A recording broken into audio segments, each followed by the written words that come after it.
My name is Arthur Pendleton. I am a historian, a man of reason and record. I deal in dates and documents, not delusions. But today, I must recount the events that transpired at Blackwood Lodge, a story that has severed my tether to the rational world forever. This is not fiction. This is a testament to the things that linger in the silence between the ticks of a clock. It all began with a letter. My great-uncle, Elias Holloway, a reclusive and eccentric man, had passed away and bequeathed to me his sole possession, Blackwood Lodge, a crumbling manor house deep within the mist-shrouded valleys of North Yorkshire. The solicitors described it as a fixer-upper with character.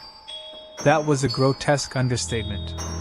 I arrived on a gray October afternoon. The lodge was a skeletal structure of dark stone and rotting timber, hunched against the hillside as if ashamed of its own existence.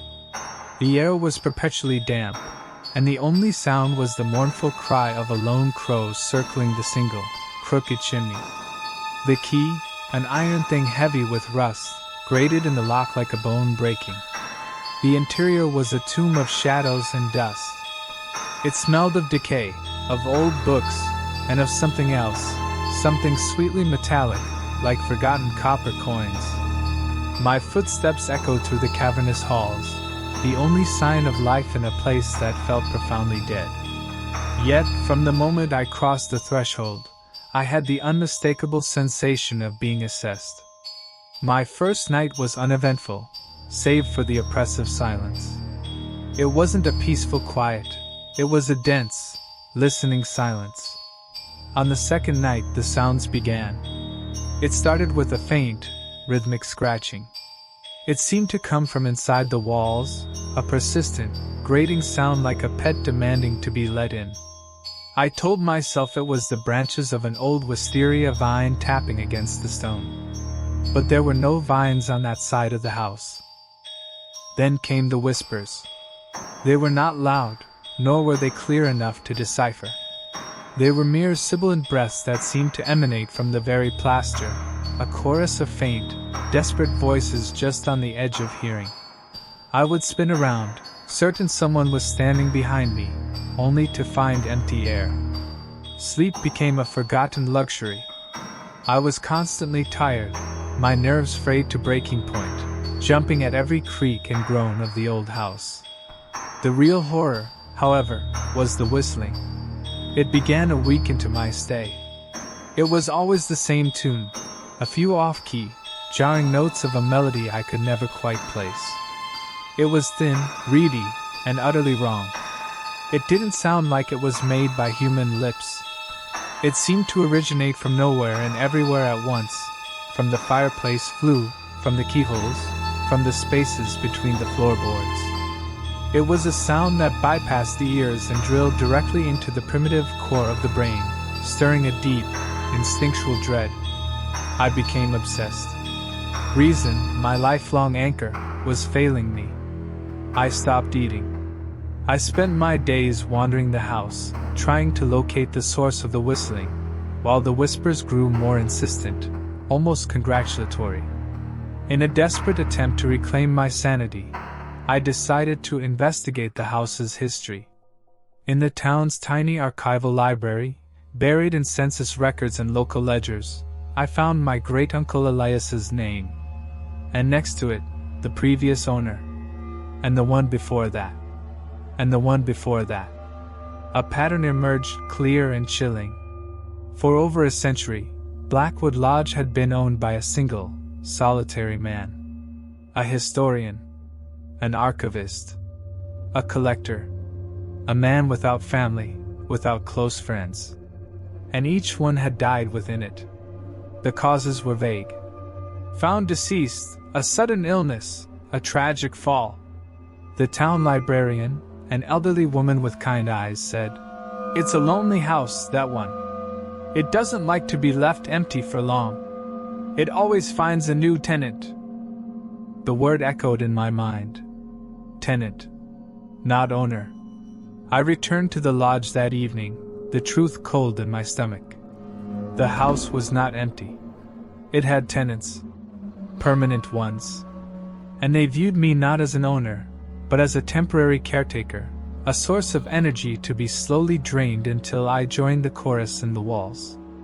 That night, the whistling was louder than ever. It was no longer just a sound, it was in presence. It felt like an icy finger tracing my spine. The whispers were now clear enough to almost understand, a cacophony of overlapping pleas and mad ramblings. I barricaded myself in the study, my heart hammering against my ribs. And then I saw it. In the corner of the room, the darkness began to coagulate. It pulled itself from the shadows, taking on a form that was vaguely human but stretched and distorted, like a reflection in a flawed mirror. It had no discernible features, only a shifting, smoky outline. And from within that form, the whistling tune emerged, perfectly clear and horrifyingly close. It was a welcome. An invitation to stay forever. I did not sleep. I sat frozen in that chair until the first gray light of dawn filtered through the grimy windows. The moment the sun rose, the presence vanished, and the house fell into its usual malevolent silence. I left that morning. I took nothing but the clothes on my back and my car. I never looked back. I sold Blackwood Lodge for a pittance to a property developer who laughed at my warnings. I heard he suffered a nervous breakdown within a month and abandoned the project. The house stands empty now, but not for long. You see, I am its historian, its record keeper. I am its tenant in a way I never wanted to be.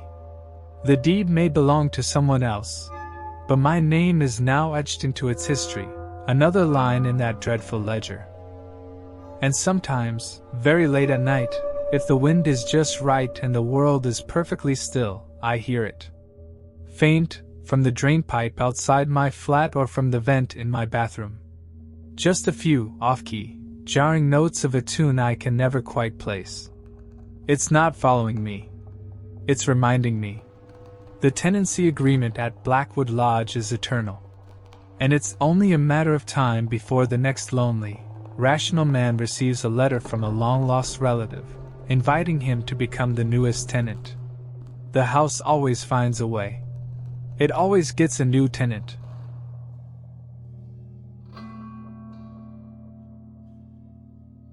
My name is Thomas Crow, and I have spent my life seeking silence. As a freelance cartographer, I charted remote coastlines and forgotten woods, trading the city's noise for the honest sounds of wind and water. I believed I had found my ultimate solitude in a small, stone-built cottage on the starkly beautiful Isle of Skye. It was called Tenants of Blackwood, Gaelic for the House of the Embers. The old man who rented it to me muttered that the name was older than the stones, but I paid no mind. I thought it poetic. The cottage was everything I wanted: no neighbors, no light pollution, and only the crashing Atlantic waves for company. It was heated by a vast, ancient fireplace that dominated the main room, its hearth blackened by centuries of use. The peculiarity began on my first evening.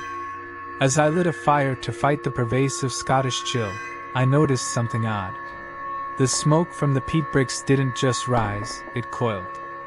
It moved against the slight draft, twisting into vague, complex shapes before disappearing up the chimney.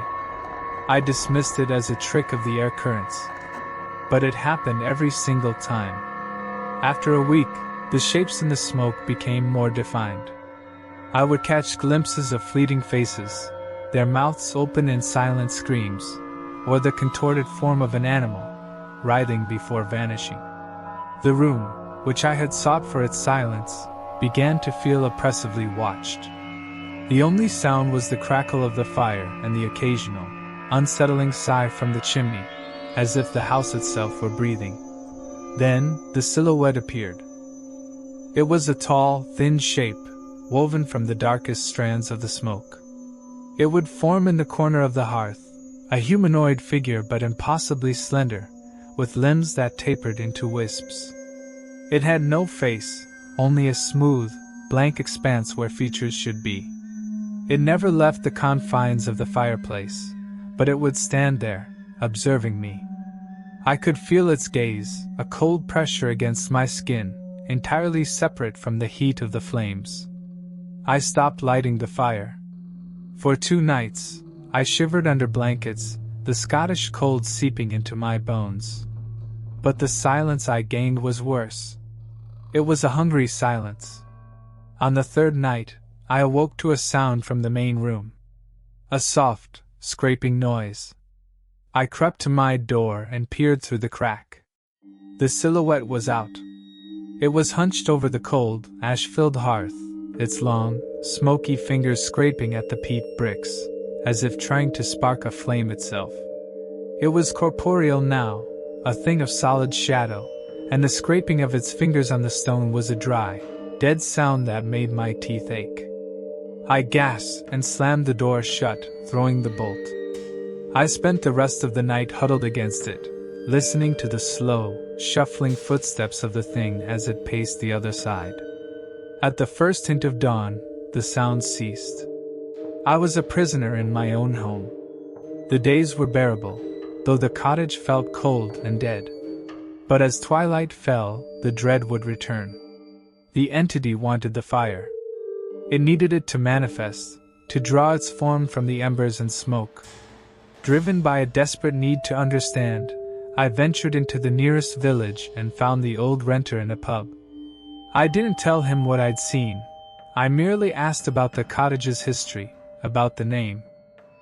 He looked at me with pity and fear in his eyes. "Smolade does not just mean embers," he said, his voice low. "It is an old word. It means the smoldering one. The hearth was there long before the house was built around it. It is a place of offering. The old folk knew. They would light the fire not for warmth, but to feed it. To keep it content in the hearth. If the fire goes out for too long." He trailed off, taking a long drink. "It gets hungry. It must come out to find its own warmth." "What kind of warmth?" I asked, my blood running cold. The old man would not meet my gaze. "The oldest kind. The living kind." I returned to the cottage as night fell. The air inside was frigid, but it was a cold that felt malicious, intentional. I knew what I had to do.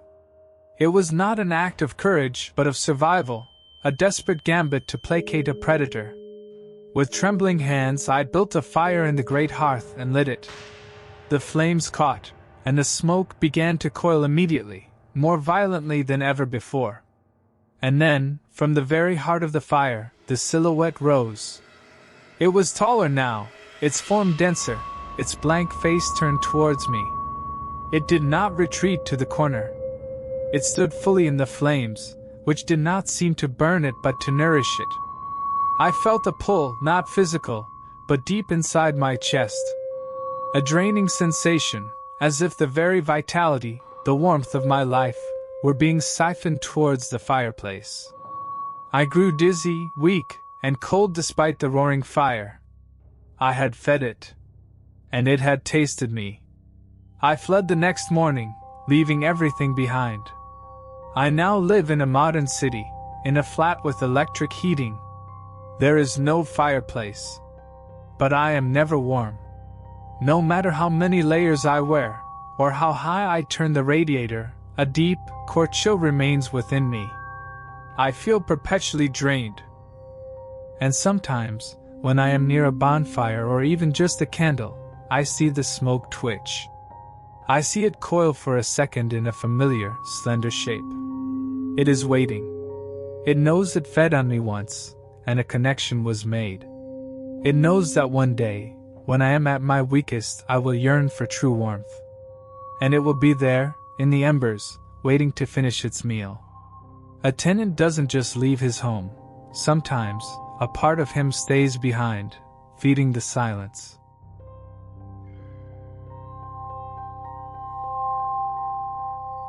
My name is Thaddeus Crow, and I have devoted my career to the study of sleep. I run a private clinic specializing in parasomnias, sleepwalking, Night terrors, sleep paralysis. I believed I understood the terrifying landscape of the unconscious mind. I believed it was all in the brain. That was before I inherited my family's estate, Havenwood Manor, and encountered the thing my ancestors simply called the press. The manor was a Gothic monstrosity on the Yorkshire moors, all gables and gloom. As the last of the Vance line, the title and its burdens fell to me. The solicitor handling the estate seemed relieved to be rid of it. "The master bedroom is in the east wing," he said, avoiding my eyes. "The staff, they always avoided it." I am a man of science. I scoffed at his superstition. My first night, I chose that very room out of sheer defiance. It was vast, dominated by a monstrous four-poster bed of black oak, its curtains heavy with antique dust. The air was stale and cold, despite the roaring fire I'd had lit in the hearth. Exhausted from the journey, I fell into a deep sleep almost immediately. And that's when it came. I awoke to the sensation of the mattress dipping, as if someone had sat on the edge of the bed.